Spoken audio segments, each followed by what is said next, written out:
It's casual, not formal. It's hosted by Rory, Penland, and Renee in tow. It's time to start the show. 1, 2, 3, go!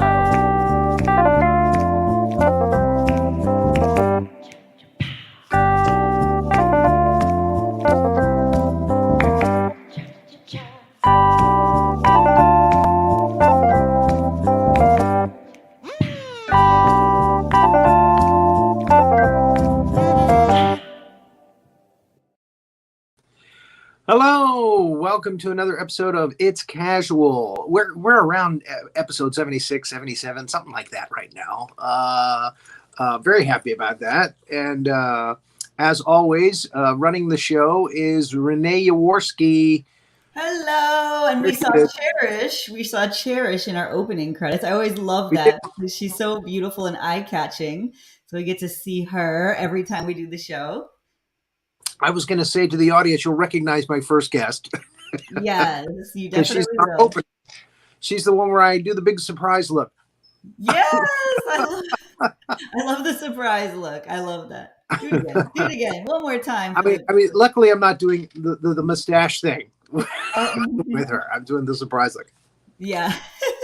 Yeah, that was John Biner. John Biner did the mustache thing. I was telling you he was looking like David Niven. He needs a little pencil thin mustache. He does. I looked up his picture and David Niven, and it's like the same person. It's incredible. They're doppelgangers. They're doppelgangers. I'm surprised he didn't do David Niven's voice in something because he could probably do it. I know. I wonder why. That's so Rich weird. Little had to do it in the a couple of the Pink Panther films at the end there, like Curse of the Pink Panther and Trail of the Pink Panther. Niven was so old and frail that they had to get Rich Little to do his voice. Oh, in the films. Oh, that's interesting. Little trivia for you. I love the trivia. Everybody always talks about the trivia that you and now Manny with the other show. With our movie show on Monday night, yeah, people we are talked saying with Mel that. Brooks last night, and your obsession with Spaceballs. Yes, I think about Spaceballs, or I quote it at least once a day. That's You do barf lines. Yes, definitely. Pizza the Hut, everything. But if anyone missed it, they should go back and watch it because there's all that beautiful. You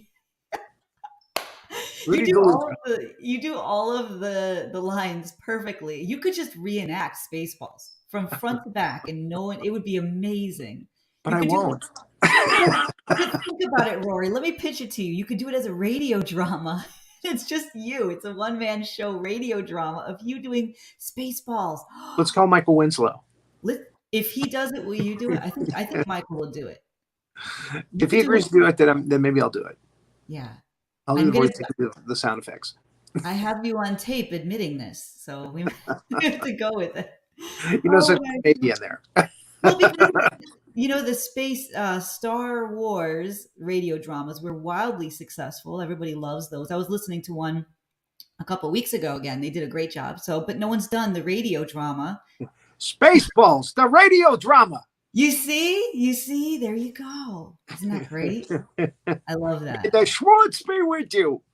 See, you can do all of it. We just need to. I just need to have those little buttons with the, the action in the background.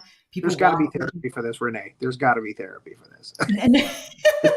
And I'm not willing to take it. I embrace it. I embrace the neurosis, the addiction, the obsession. Okay, but this show is not about Spaceballs. This show is about our two wonderful guests whom you know. This is about family. This show is about family. As our guests, I'm going to recap a little bit here. As our guests probably know, the reason this first guest came on my show a year ago was because she's married to my cousin. And she's very talented. She's very beautiful, very talented, has had an incredible life in LA, playing music. My cousin is an artist who is very well known out in LA. So they're both kind of in the in crowd, in the in scene out there.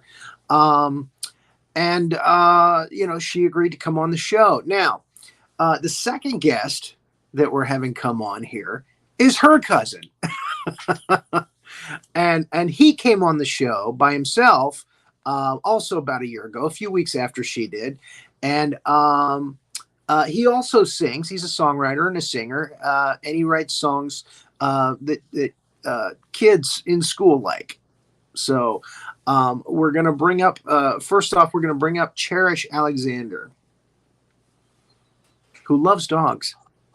Hi, everybody. Especially poodles. I have Spaceballs in the background, by the way. Ah, Yes, she's one of my own. Yes. she loves you, Renee. A woman after my own Spaceballs heart. S, I just love should it. say. Oh my gosh. Thank you for the lovely intro. That was so nice. I'll try to live up to all of it. Thank you for coming back on. You got your guitar ready. I know you want to play. So we're going to let you go ahead and start the show by playing a song or two. This is Just Be. If it comes, just let it come. If it goes, just let it go. If it fades, just let it fade. If it stays, just let it stay.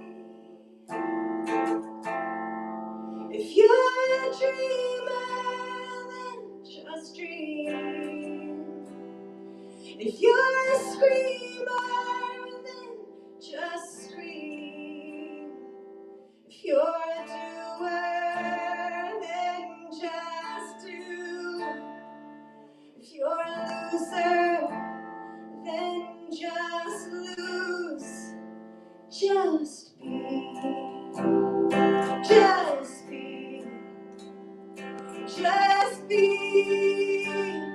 Just be. Just like the birds in flight, the stars up in the sky, just like the sun and moon, just like the flowers bloom. If you're a runner, then just run. If you're a lover, then just love.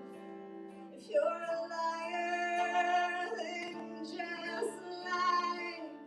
If you're a crier, then just cry. Just be. Just be. Just be. Just be. Just be, oh Lord, help me. Just be, oh Lord, help me. Just be. Just be. 'Cause I'm not you.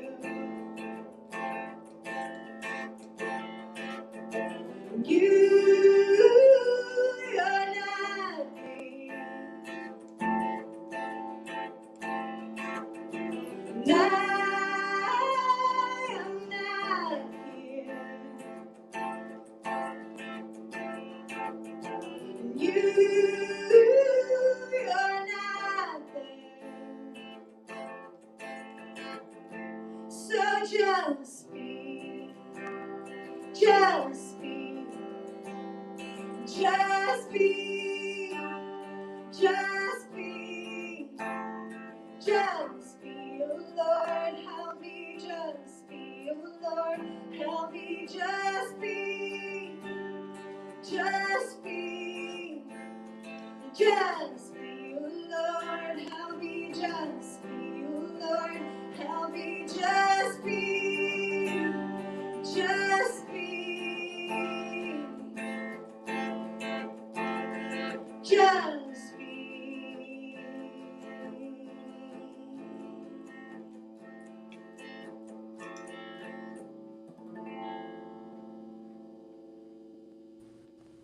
Oh, very nice. Very nice.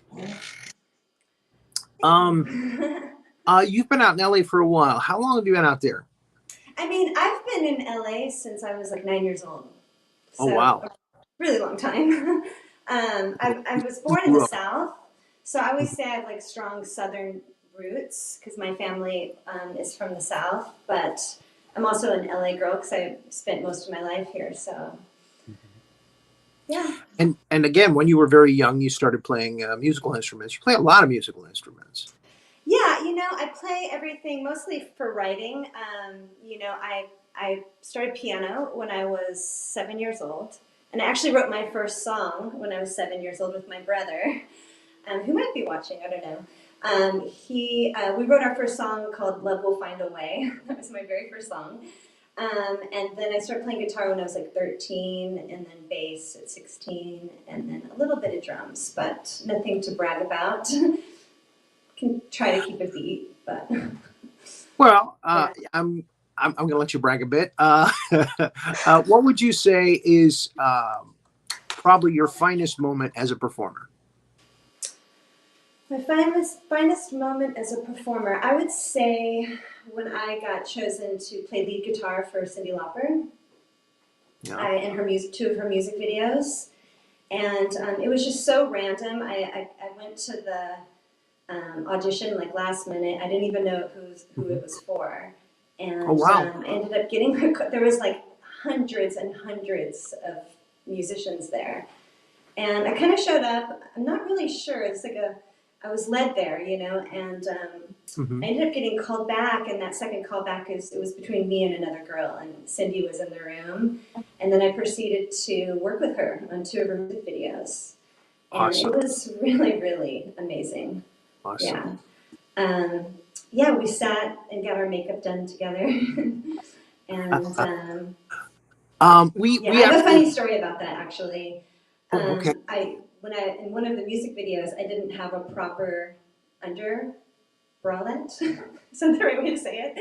And she actually let me borrow hers, and I still have it to this day. It's a random story. And also, like during the music videos, I wore like a little crown, and I gave that to her. We like switched, so she has my crown. I have her bra. Nice. Oh, it's so special. No, it really was such a beautiful experience. I mean, I've had a lot of amazing experiences, but that definitely tops it for sure. Okay. I'll open it up and let you share some of those other experiences with us if you're okay with A couple of years ago, I got called by Billy Steinberg. He's a songwriter. Mhm. He actually wrote True Colors, Like a Virgin, a lot of really big hits. And he does this circle in the round called liner notes. And it's basically songwriters who've had big hits with big artists kind of sit around in a circle and play their songs. It's led by Rita Wilson. And he invited me to come sing his song Eternal Flame. And that was a couple of years ago. And that was such a highlight. I mean, I was like, this is where I want to be. The songs were just amazing. The people were amazing. Good vibes, high energy. Yeah, so. now. Renee, It's on YouTube if anybody wants to see it. you're the one that asks the songwriter question. Wait, what's that? Renee always talks more about songwriting, so I get her to ask the songwriter question. Yeah. He's wanting me to ask the songwriting questions. I didn't want to hedge in, but can you take us a little bit through some of your songwriting processes? Like some people I know doggedly say they write lyrics first and then they take, chords and fashion it around. Other people are just pure melody and they have such trouble with lyrics. And then some people just do like a little bit at once. So what is your process like? And the 2-part question is, do you believe in a muse? Like some people say this thing just came out of nowhere. I didn't work at it. It just naturally happened. Or are you like a worker where you sit in and you intellectually try to piece things together? Yeah, no, I'm definitely not an intellectual worker. It's definitely like a visceral experience. It starts with an inspiration, and it definitely feels like it comes from like a higher energy than me. I'm sort of just the conduit, if that makes sense. It's something that I've always had a natural ability talent. I feel like possibly I was born with it. Maybe I've had many lifetimes writing songs. I don't know as a musician, but it's something that I definitely sometimes come up with lyrics. Sometimes it's a beat. Sometimes it's a guitar part. Sometimes it's a piano part. It really can come however I'm open to it. You know, right now, and even in my, I have notes on my phone, and I have probably like over 100 ideas for lyrics, maybe actually 500 lyrics, ideas, song titles, song albums, and I never know what'll come back into my orbit at a specific time. And also, you know, it's interesting with writing is I'll go through spurts, you know, like I'll go a year just kind of collecting. I always call it like I'm kind of pregnant with something, and when I birth it, it births really fast. Like, actually, that song I just played, I think I wrote in like 5 or 10 minutes, pretty quickly. Like, it just came through me, and then of course I spend like months, you know, fine-tuning it, you know. But it's always it's a visceral process for sure. Are you hard on yourself, like a perfectionist? Do you ever go back to something and you say, "Oh, that was terrible," like, or do you tend to be more positive about how you feel about your art? Some people are really their worst critic, and perfectionism tends to bog them down. Where are you on that spectrum? You know, it's really hard being an artist and a sensitive songwriter, and you know, it's not always easy. You know, yes, I probably am my hardest, toughest critic, and you know, at the same time, I've been doing this for a very long time. That, you know, at some point you just get to a point you're like, this is just who I am. This is how I hear things. This is how I play. This is how I sing. This is how I write. It's not going to get much better than this.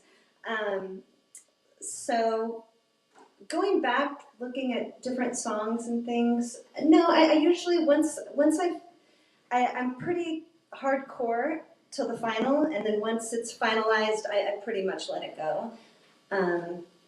So, and I usually don't go back and listen to it either, unless I'm playing it with, you know, playing it live or something. But during the process, I'll listen to it 1,000 times, you know, just like every little thing, because I am a perfectionist that way. Right. But once it's done, it's kind of like a painting. Like once a painting's done, you know, you let it go. So. Yeah. Now, the last time you were on the show, you were showcasing a new song that you had written called "Change Could Start With Me." Yes. Basically, how did that song come about? So that song was in my orbit for a while. I had written that chorus like years before I came back to it, and it was a completely different song. It was more of like a rocker, you know. I used to be a hardcore rocker. And I kind of came back to that song, that melody just kind of called me. And, you know, it was coming out of the pandemic, and I just, you know, we all were soul searching, you know. And I just was thinking, like, how can I make, I don't know, it just kind of came through me. And, yeah, I recorded it here, actually, in my studio. And the video kind of came to me as a vision. It just was like all of us living on this planet as one, you know, imagine all the people living life in peace. You know, my version of that is Change Can Start With Me. And, yeah, so. Now, I think when you were here before, you did that when you were playing the piano on it. Yes. Would you like to do an acoustic version of that here on the show, or? Yeah, I can play piano. I was going to play another. Do we have time for? I was going to play another guitar song. Oh, okay, all right. Unless you want me to play that. This is your segment of the show, so you can do whatever you like. Okay. So this is called Solitary Confessions.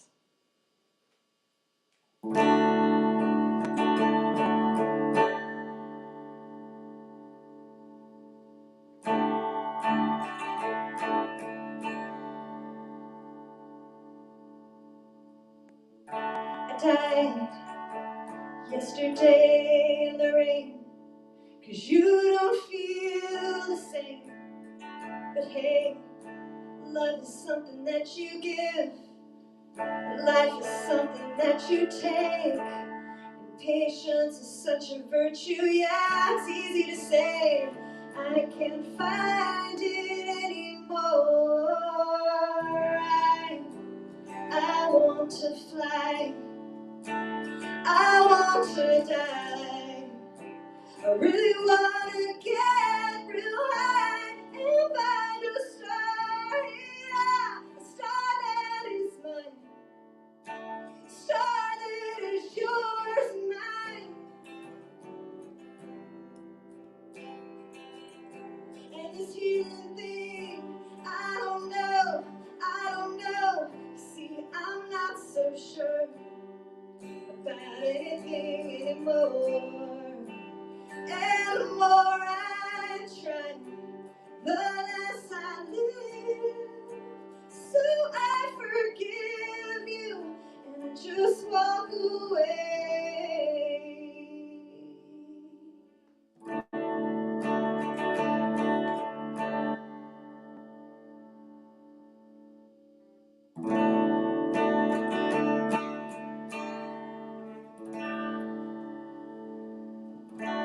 Falling deeper than I want to.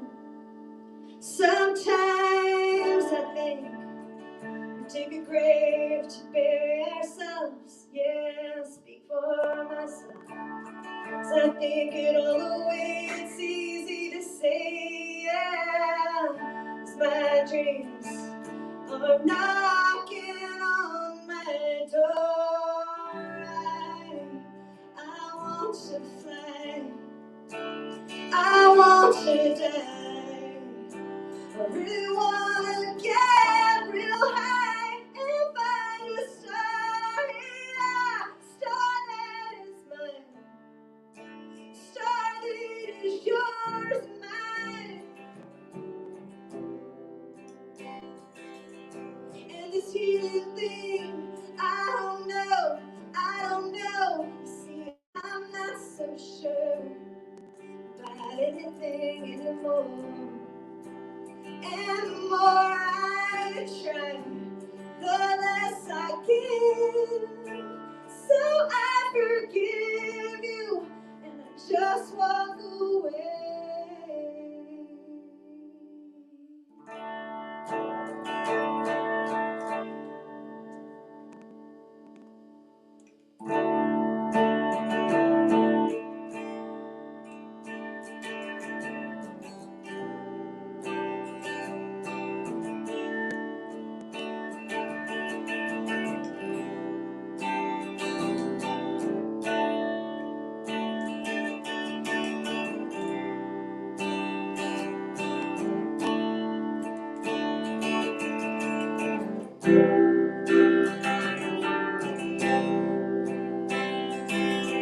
And this healing thing, I don't know. I'm not so sure of anything anymore. And the more I try, the less I live. So I forgive you and I just walk away.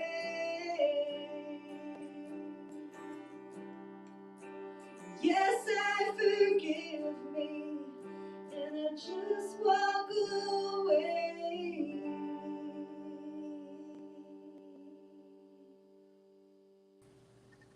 So nice, so very nice. The audience is loving it too. We're getting a lot of good comments here. When you book somebody on the show who's a musical guest, sometimes when they start playing guitar or banjo or what have you, we have some tech gremlins, and the sound, it's a 50-50 shot, and you're coming in beautifully. We can hear your audio for your singing. It's beautiful, and again, the accompaniment. It's not too loud.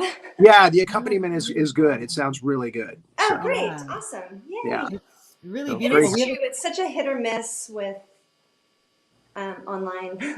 Yeah. it really is. I find it exciting. But you were perfect. And one of the audience members said, "Do you ever listen to your own song so much early on that you get tired of it and don't like it anymore?" Good question. Oh, yes. Oh, yes.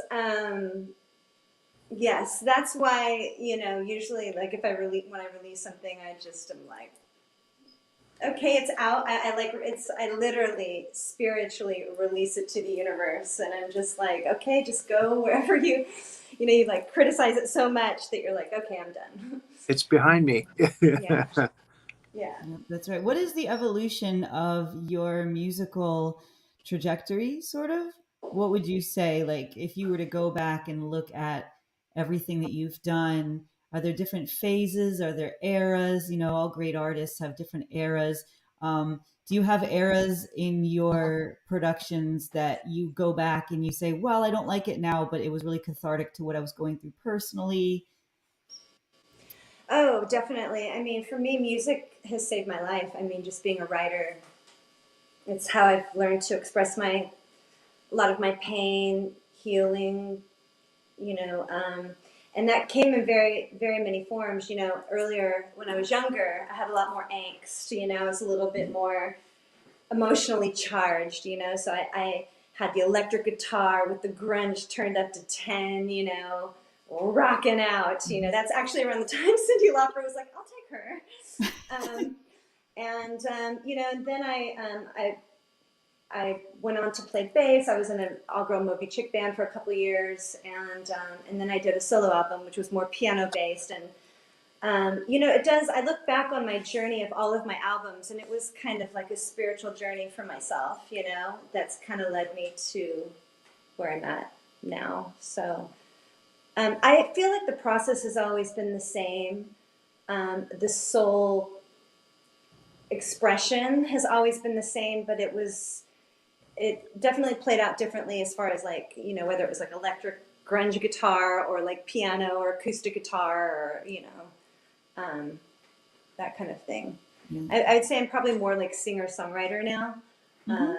So. Yeah.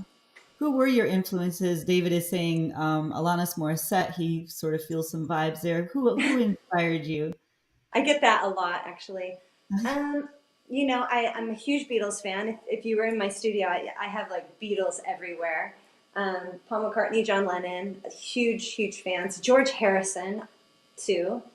Dolly Parton was an incredible influence. There's a wild card. Dolly Parton. Yeah, I know. I don't know. I just love Dolly. I was just looking at pictures of her before we came on. I feel like everyone's inspired by Dolly. I know, everyone. She's amazing. She's an icon. And that dovetails with what I wanted to say now, which about being a woman in the industry. Dolly Parton always said she leveraged her good looks in order to be a fantastic businesswoman. She's a very cunning and savvy businesswoman. She used her femininity to great success and her confidence with that.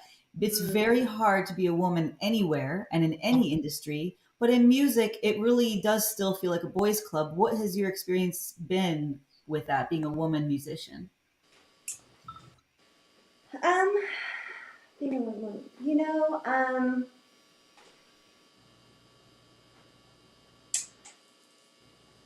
I don't know. I feel like I've been pretty lucky as far as not having to experience too much of that.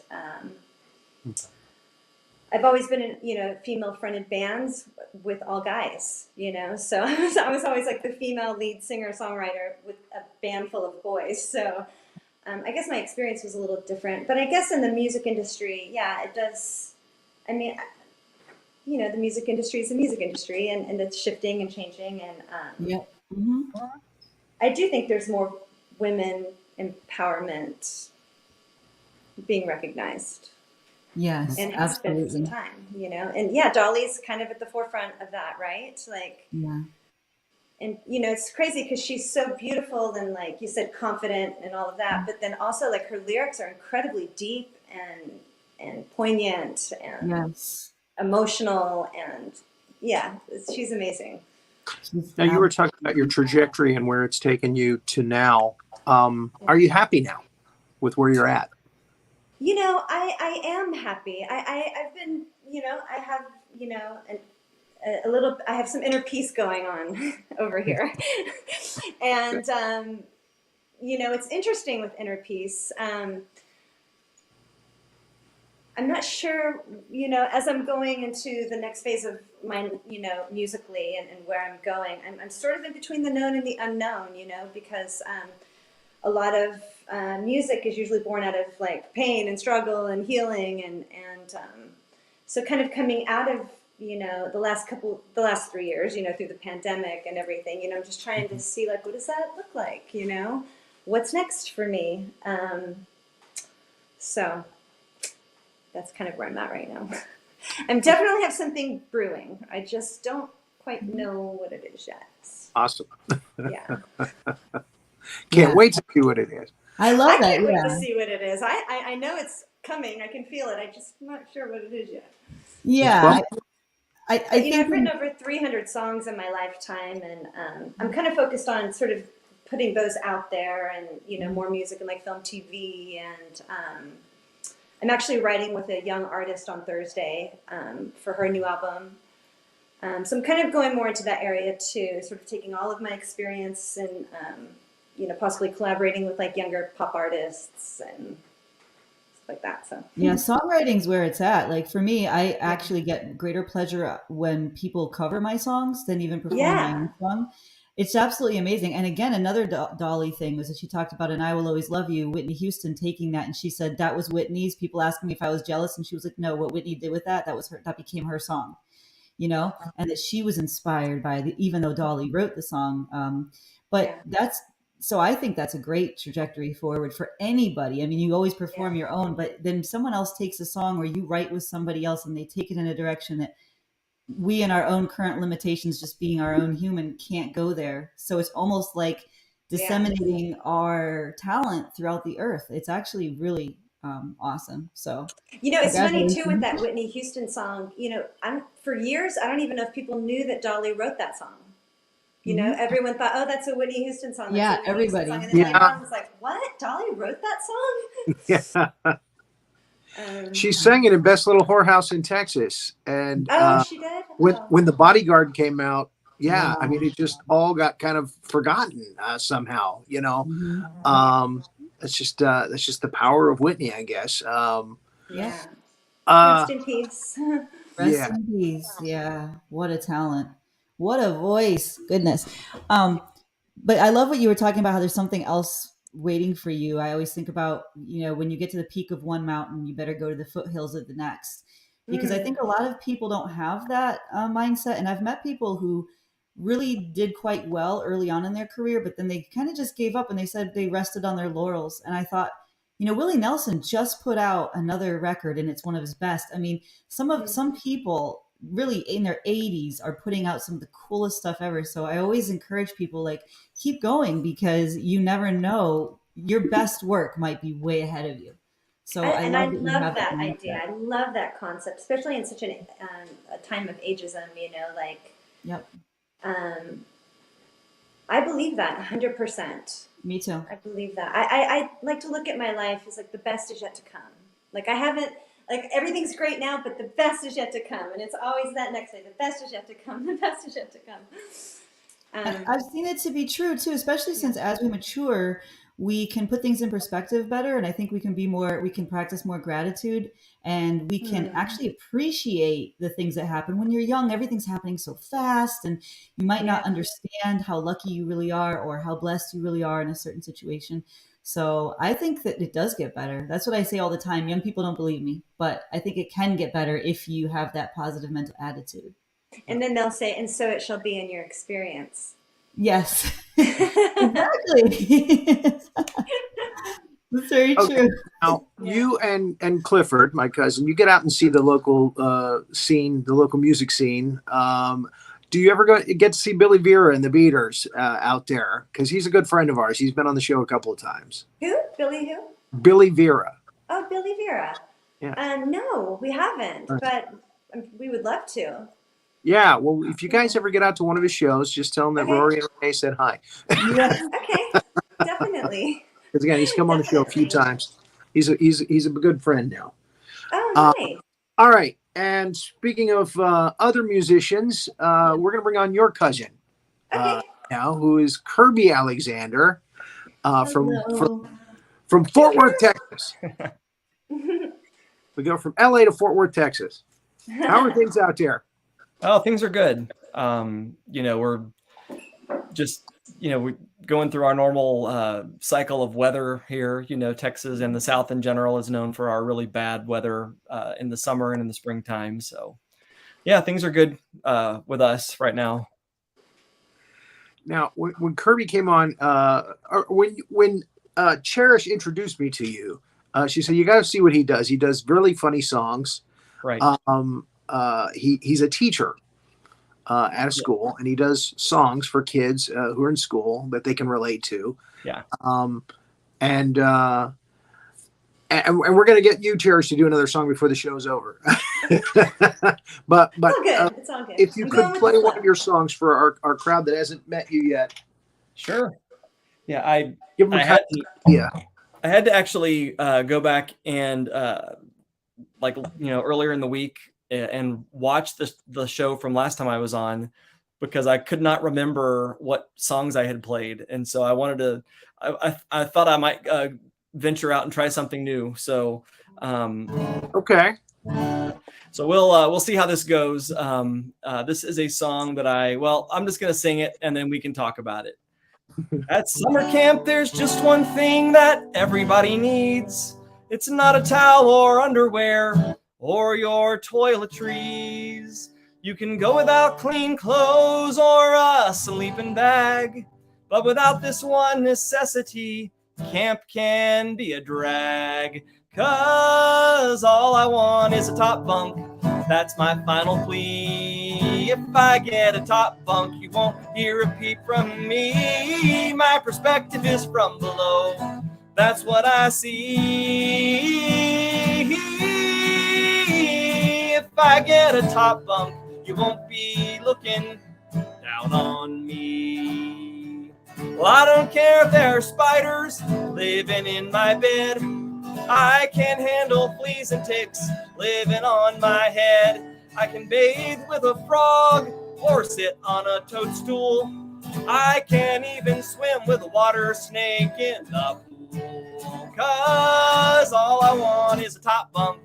That's my final plea. If I get a top bunk, you won't hear a peep from me. My perspective is from below. That's what I see. If I get a top bunk, you won't be looking down on me. Well, I don't care if the mashed potatoes taste like Elmer's paste. I'll make sure a single drop doesn't go to waste. You can put lumps the size of rocks in the gravy and oatmeal. Undercook everything, I won't tell you how I feel. 'Cause all I want is a top bunk. That's my final plea. If I get a top bunk, you won't hear a peep from me. My perspective is from below. That's what I see. If I get a top bunk, you won't be looking down on me. Well, I don't care if it rains all day or snows 100 feet. I can handle a hurricane or a freezing sleet. The temperature can be 102 or 41 below. With mud up to my ankles, I whistle as I go. 'Cause all I want is a top bunk. That's my final plea. If I get a top bunk, you won't hear a peep from me. My perspective is from below. That's what I see. If I get a top bunk, you won't be looking. Oh, if I get a top bunk, you won't be looking. Oh, if I get a top bunk, you won't be looking down on me. All right. Too much talent for one show. My God. You both are excellent songwriters. And again, Curby's stuff is really funny. When I watched his videos on YouTube after Cherish told me about you, yeah, I was laughing. I was like, oh, man, she's right. This guy is really funny. He's great. So I signed you up right away to come on the show. And I'm just happy to have you both on the same show here. So now she's been in LA since she was 9. So, I mean, have you seen a lot of each other, or just kind of every now and again at family reunion kind of things? Yeah, I would say it's probably more the latter. I think like there was a season of time where we were seeing each other quite a bit, around like kind of our early and mid teens. But kind of leading up to that, we didn't, Cherish was in California. I actually grew up in Wyoming, of all places. And so kind of the middle of nowhere. And so I think we reconnected around like maybe 7th grade or something. We both ended up in our grandparents' hometown for Christmas. And so, that's kind of what I remember. Not sure if, Cherish may have a different perspective on it, but yeah, that's kind of my memory. Yeah, I remember you guys were out in California for Brianna's birthday, I think it was. It was your mom's birthday. Oh, was it my mom's birthday? Yes, and your sister bought all of us tickets to go see Phantom of the Opera. That's right. Oh my gosh, that's right. Yeah. And so that was a huge deal for us Wyoming kids to get to fly to LA, spend the weekend in LA. I actually hung out with Cherish. She went to one of the football games where she was a cheerleader, and I remember going to the football game with her and hanging out with one of her high school friends. Yeah, such great memories. Curby's mom and dad are incredible opera singers. My aunt and uncle, Curby's mom and dad, are incredible opera, like professional, full grade opera singers. They're retired now, though, right? Yeah. Well, yeah, they're kind of out of the singing business now. My mom still does a lot of writing now, but they back in their heyday, they were quite the showstoppers. Oh, wow. My brother. What'd you say, Rory? I said we'll have to have him on the show sometime. Oh my word! Be careful what you wish for. It'll be a real family reunion then. My brother's an incredible writer too. He writes all his own songs. In fact, I feel like one of the first people who kind of introduced me to songwriting, and he's an incredible writer. Do you remember Bub singing around the campfire and stuff? Oh yeah. Yeah. I have some good memories hearing Bubba play and share songs, and even as recently as our grandmother's funeral, which was, I don't know, 6 or 7 years ago, something like that. We sat around till way too late or early in the morning, I guess, depending on your perspective, sharing songs and, proper wake. You did a proper wake. Exactly. Jammed out. My God, so much talent in one family. Was it something in the water? You're describing like the all jug family band. I know, it's true. Yeah. That's awesome. That is great. You guys got to grow up with all that talent around. Yeah, we really did. That's wonderful. And, and Curby and I always had like a special connection. I always felt like connected to him, and I always loved his songs. And and I have been, for as long as I can remember, being sent CDs. Well, I started off as cassette tapes. I remember one time our grandparents sent a cassette tape of Cherish singing basically show tunes, songs from Annie, and my sister and I wore the tape out. We played it so much that it wobbled when we would play it. Oh, and man. And then in college, I can't remember if it was my parents or Lindy who sent, Lindy's Cherish's sister, who sent a CD of the Painkillers. Oh yeah. And I was, I had it in my car, and I was going somewhere with some friends, and they were like, "Who is this?" I was like, "Oh, this is actually my cousin's band." Like, somebody who does this kind of music. This is amazing. That was my early angst years. Well, yeah, but it was so good. I mean, it was just, The Painkillers. Yeah, I don't think that was your first band, was it, Cherish? But it was definitely, I think, the first one that where I had a CD for them. Yeah. It was like my first, after RCA Records, it was my first, Gotcha. Yeah. Okay, now first adult band, I should say. my affectionate name for my cousin is Bud. So his name's Clifford, but I call him Bud. Ask Bud about his Uncle Fred, my dad.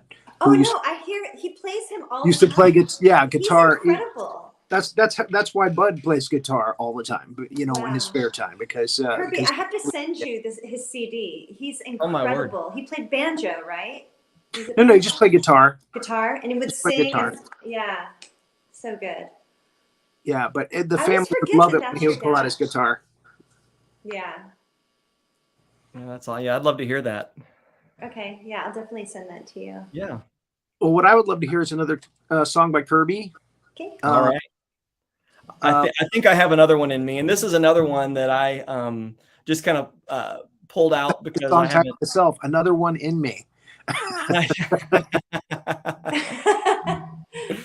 So yeah, I won't. I'm going to let you guess. I think you could guess what the name of the last song was. This one is probably similar. You can probably guess what the name of it is. And this was a crowd favorite when I was a school teacher, and I would play this for my kids.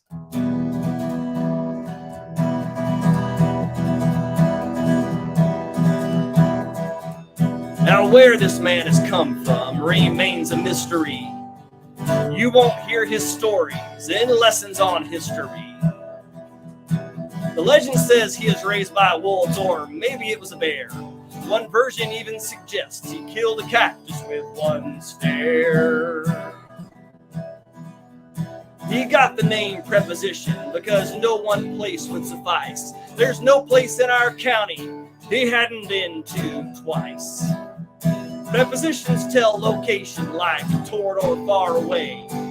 You just ask the cowboy, he knows them all by name. The preposition cowboy, roaming around the plains, living under big sky, riding on the range. He don't know where he's going, he don't know where he's from. The preposition cowboy, looking for a home.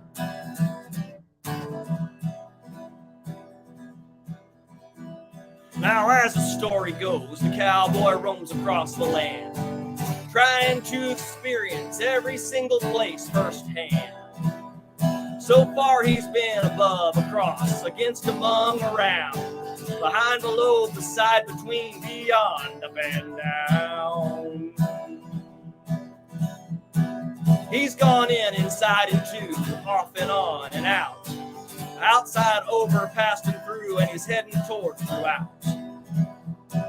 Under, underneath, until and to, upon, with or without.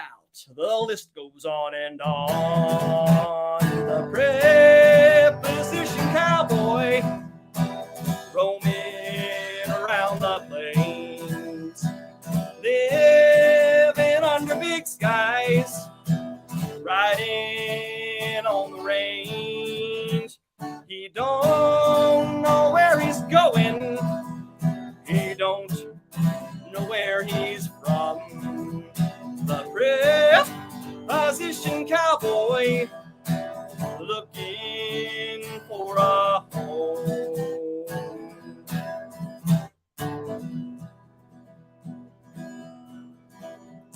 Now, I don't know if it's true or not, but I heard it told before that the cowboy got so mad he kicked his boot right through the floor. You see, he walked into a schoolhouse, and much to his surprise, the kids didn't use prepositions, and that put tears in the cowboy's eyes. Well, all of a sudden, the cowboy's nostrils began to flare. He began to shake all over, even his underwear. He said, "Now y'all listen, I've got one thing to say. Use your prepositions." Then he turned and walked away. The preposition cowboy, roaming around the range, living under big skies, riding on the range.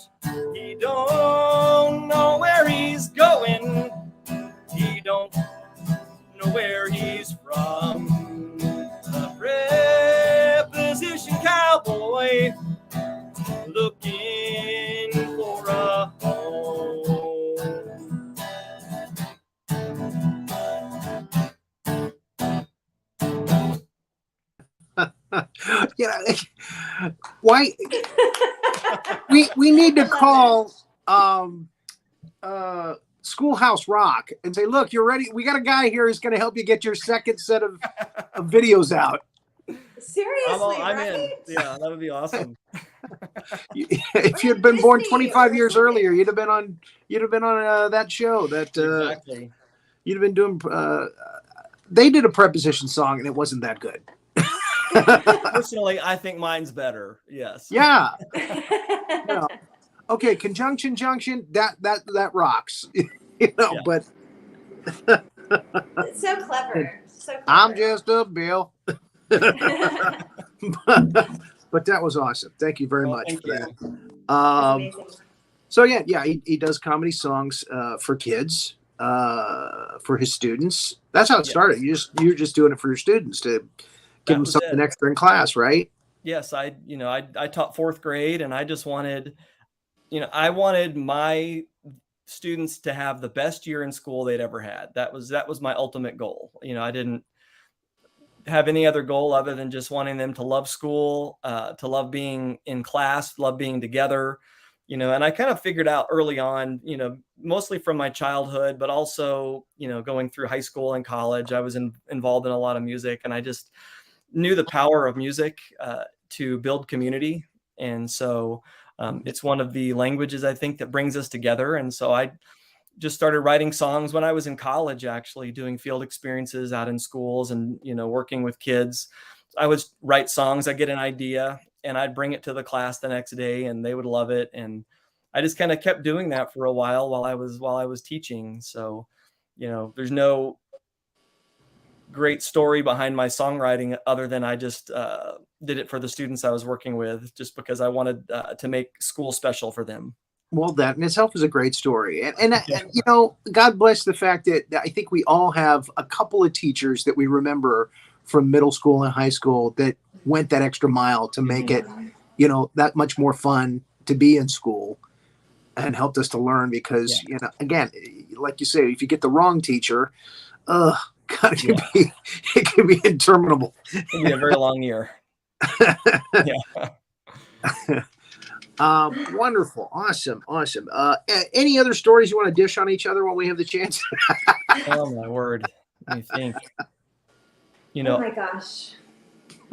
Well, I can tell you this just very quickly. We had a chance to go to California, about 2 years ago, and we had a really tight schedule. We were trying to hit all these highlights in national parks, but we had an evening free, and we went over and had dinner with Cherish and Cliff and Cherish's niece and nephew, who we're also very close with. And I have to tell you, my kids, I have 2 teenage boys, they still talk about that they said, we had dinner with an artist, a songwriter, a filmmaker, a fashion designer, and then they looked at us and they're like, and you. So they still think that was one of the most amazing nights of their life, that we're up in the hills of LA, getting to hang out with all these just unbelievably creative minds and talented artists. Yeah, I remember being out in LA and Cherish and I singing out back, singing some Sinatra of all things. That's right. That's right. In the hammock out back with the lemon tree. That lemon tree. You should see that lemon tree now. Oh man, I bet. Always a good time. So, Cherish, would you like to sing us one more song? Yeah, sure. Okay. That'd be great. This has been so much fun. I'm so glad we did this. Yes. And, This is something you can share with my songs are a lot more serious. Kirby's are a lot more fun. Yeah. All right. This is Change Can Start With Me. This was my last release that we were talking about earlier. I actually wrote it on piano.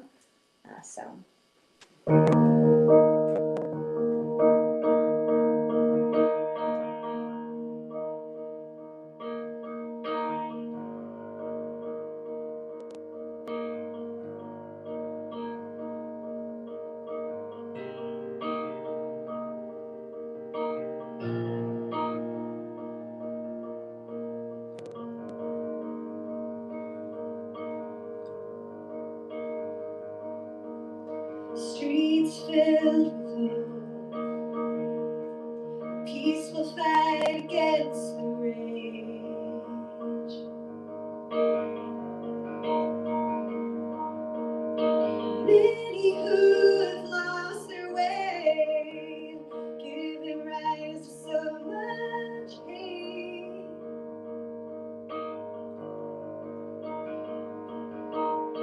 Wonder how we all belong.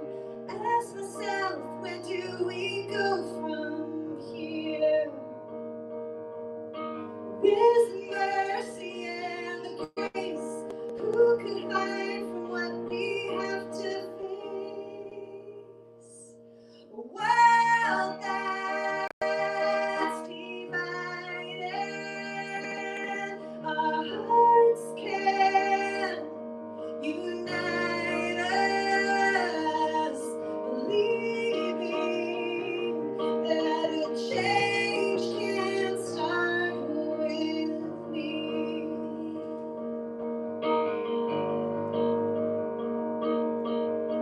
'Cause through all the years, every scar eventually shows. Dive deep into your fears. Time has come for us to grow.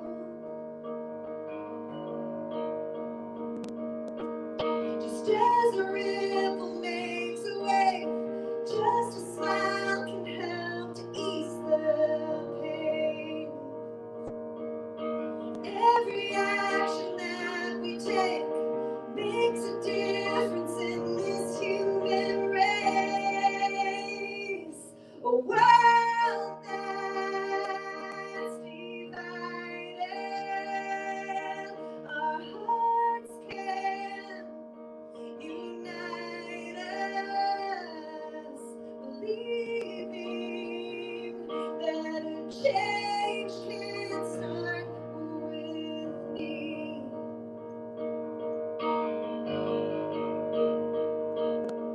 Not one more screaming silence, no observing the violence, believing that a change can start with you.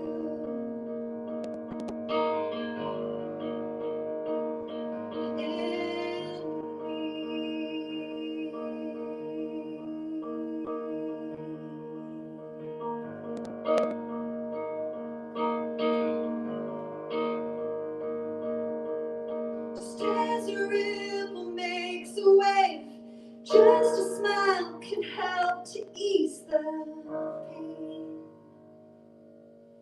'Cause every action that we take makes a difference in this human race. A world that's divided, our hearts can unite us, believing that a change can start with me.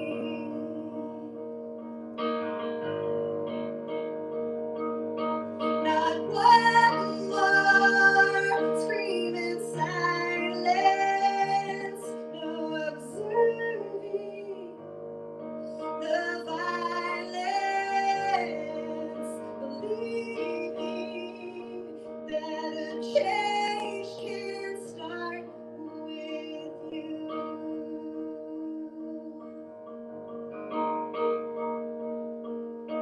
Believing that a change can start with you.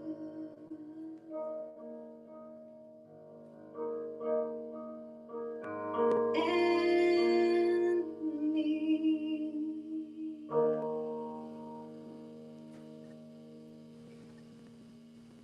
Wonderful, wonderful. Awesome. Renee, come on back up. I'm here. All Wonderful show. Thank you guys for coming back on and being with us and sharing some stories about each other, which was wonderful. That's what I was hoping for. And Behind the scenes stuff, the real stuff. I love The it. grit. Yeah, the TMZ stuff. So great. any shout outs to anybody before we go? No, but I have someone who wants to do a shout out to you. Okay. Say hi. I think she's frozen. Oh I no. think you're frozen, but I think it's a dog. I think it's the canine variety. I think it's Can a you cousin. see me or no? No, can't- well, you're frozen. Oh, I am. I think it's a cousin and a dog.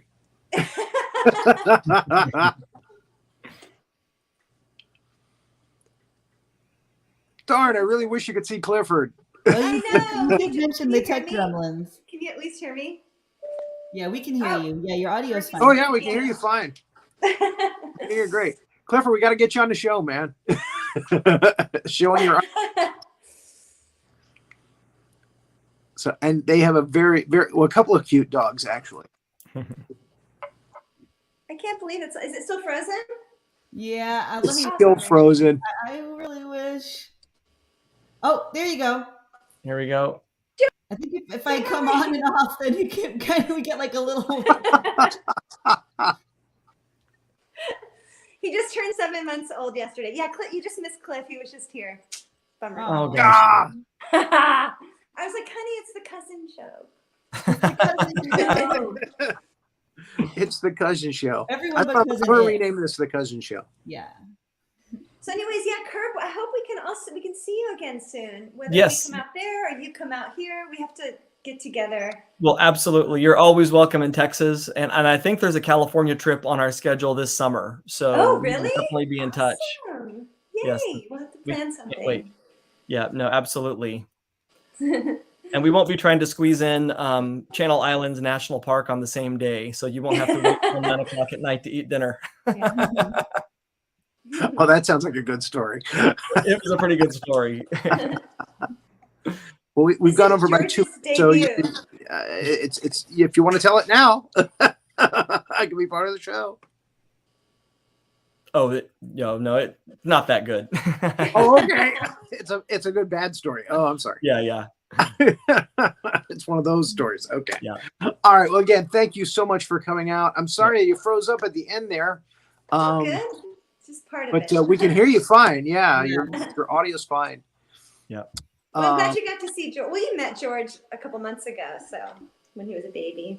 But I just have to say, you guys, your show is so great. You guys have such good chemistry together, and you guys are fantastic hosts. Oh, thank you. Thank you so much Thank you for so much. letting us come on and play our music and be a part of, Come on your back. worlds. Come on back. We love having Yeah. you. You're being watched in Tasmania right now. We have a friend, John Duncan, who's in Tasmania. Oh, my word. Oh, We've wow. got Global. So he was laughing at Kirby's last song, and he was commenting Kirby's the all best. through the last half. Yeah. Yeah, so good. All right. Well, everybody, have a great, wonderful evening. I hope people who are watching enjoyed the show. I know they enjoyed the show. I mean, what the heck? I mean, what the hell Who am I saying? wouldn't? Who wouldn't? Anyone who doesn't enjoy this show, the problem is, with them. I would just say that. I'll just say Yeah. that. Tom Cheshire will be happy we went over. Yeah, we went over it. That's our thing. We always want to go over it. We like What it. a pleasure. What a pleasure. That was so fun. Thank you. Yeah, thank you all so much. This was a lot of fun. It's great to see Cherish and Rory. Renee, thank you so much. Thank you. Have a good one, All everyone. right, you All guys. right, bye, everybody. Much love. And Brittany said, best show ever. There you go. Best show ever. Yes, I agree. Thank you.